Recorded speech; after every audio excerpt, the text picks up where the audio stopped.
혹시 더 그레이트라는 드라마 보셨나요? 화려한 세트에 볼거리가 너무 많아서 눈을 어디로 집중해야 할지 모를 정도로 정말 화사한 왕족과 귀족의 생활에 현대적인 위트까지 더해서 만든 역사 블랙 코미디 드라마인데요.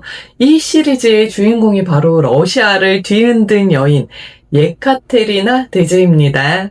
안녕하세요. 줄리줄리입니다. 러시아어로는 이카체리나 밀리카야 라고 불리는데요. 러시아 역사상 가장 유명한 여왕이자 표트르 대제처럼 몇 안 되는 위대한 군주에게만 붙여지는 대제 칭호를 얻은 유일한 여자이기도 해요. 러시아어 여성 형용사 밀리카야라는 단어가 the great, 즉 대제라는 뜻입니다. 제가 대학생 때 러시아 역사 수업에서 역사 인물 주제로 한 과제를 할 때 예카테리나 대제를 선택해서 레포트를 제출한 적이 있어요.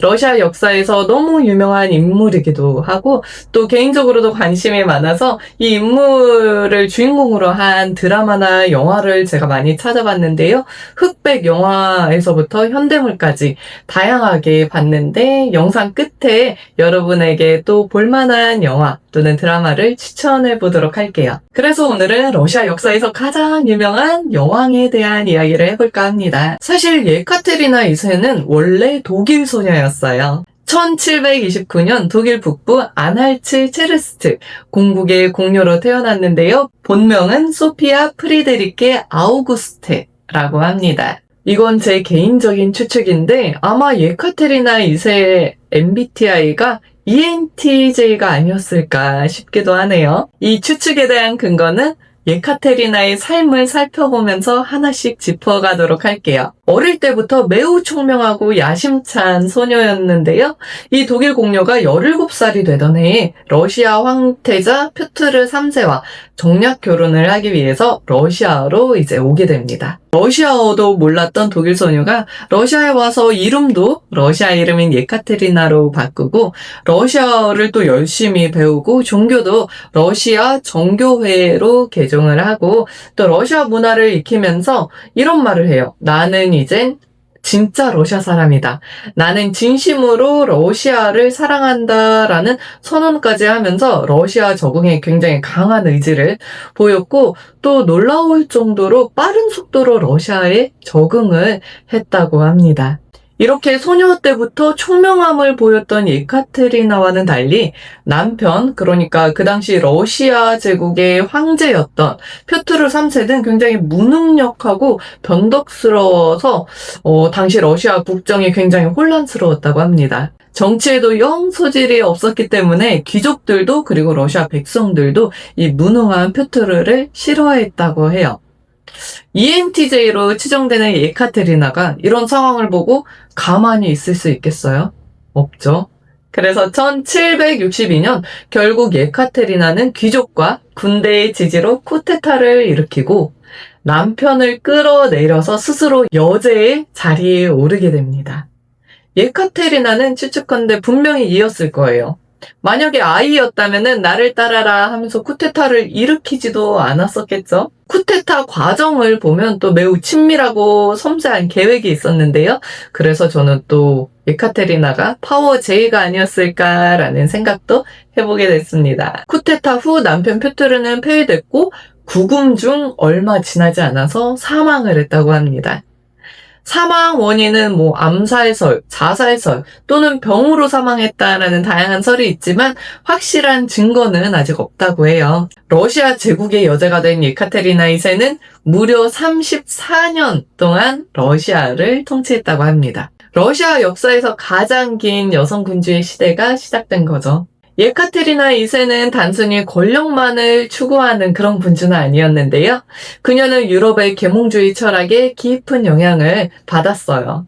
특히 프랑스의 철학가 볼테르와 디드로와 직접 서신을 주고받으면서 이성의 빛으로 러시아 사회를 바꿔야 한다라는 신념을 품고 있었다고 합니다. 그녀는 러시아의 법률 개혁을 시도했고 또 행정제도를 정비하고 개선했으며 교육과 예술의 중요성을 늘 강조했어요. 상페테르부르크에는 그녀가 수집한 수천 점의 미술품을 기반으로 에르미타주 미술관이 세워졌는데요. 지금까지도 이 에르미타주 미술관은 세계 3대 미술관 중 하나로 꼽히고 있죠. 철학적 계몽사상에 빠지고 또 예술을 사랑한 걸 봐서는 MBTI N이 맞지 않을까요? 예카테리나 2세는 또한 외교적인 업적도 대단했어요. 오스만 제국과의 전쟁에서 승리를 해서 크림반도와 흑해 연안을 확보했고 또 폴란드 분할을 통해 서쪽 영토까지도 확장했다고 합니다.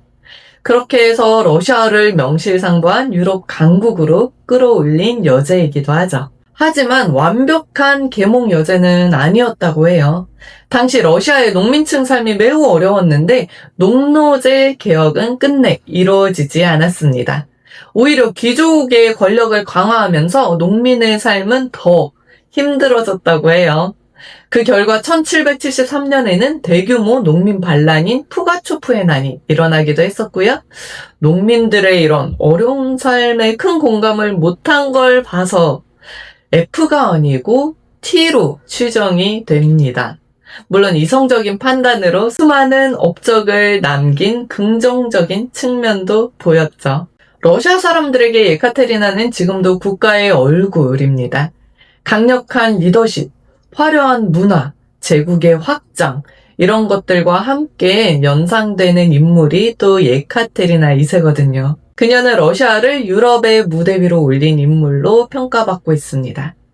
하지만 동시에 농민들의 고통 위에 세워진 황금기라는 비판도 함께 받고 있는데요. 러시아 역사학자들 사이에서도 그녀는 계몽군주였나 아니면 독재자였는가 라는 논쟁이 아직도 이루어지고 있죠. 지금도 상페테르부르크 중심가에는 거대한 예카테리나 동상이 세워져 있는데요. 러시아 학교 교과서에는 또 이런 말이 적혀 있습니다. 그녀는 러시아를 유럽의 강대국으로 만든 여제였다. 이렇게 예카테리나의 삶이 워낙 드라마틱해서 수많은 영화와 드라마로도 제작이 되었어요. 그중 4가지를 오늘 추천해 보도록 할게요. 첫 번째는 러시아에서 만든 드라마인데요. 예카테리나라는 제목으로 2014년도에 러시아의 1채널에서 반영된 역사 드라마예요.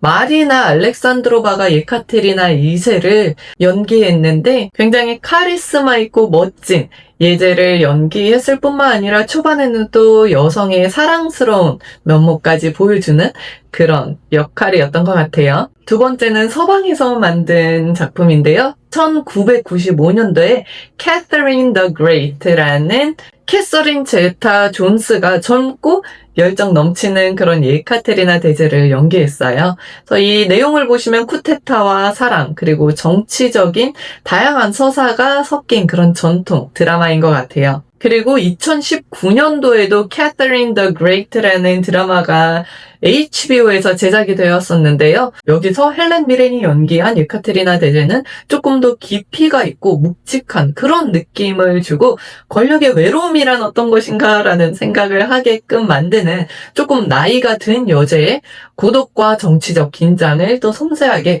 담아낸 드라마인 것 같아요. 그리고 가장 최근에 나온 드라마로는 The Great, 제가 영상 초반에도 잠깐 언급한 적이 있죠. 2020년에 나왔고요. 엘르 페닝이 연기를 한 예카테리나 2세. 역사극이라기보다는 조금 더 풍자적인 블랙 코미디 버전인 것 같은데요.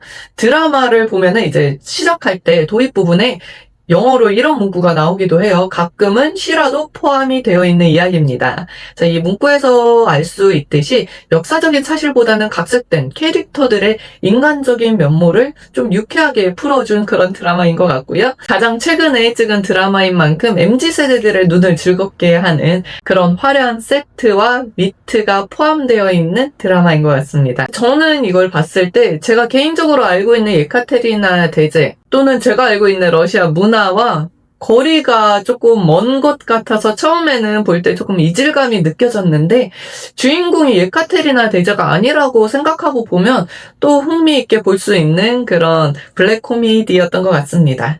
그래서 만약에 러시아어를 하신다면 처음에 추천드렸던 예카테리나 드라마를 추천드리고요. 뭐 러시아어를 하시지 않는다 해도 이렇게 예카테리나 대제를 주인공으로 한 다양한 드라마와 영화가 있기 때문에 기회가 되시면 한번 보시는 것도 추천드리겠습니다.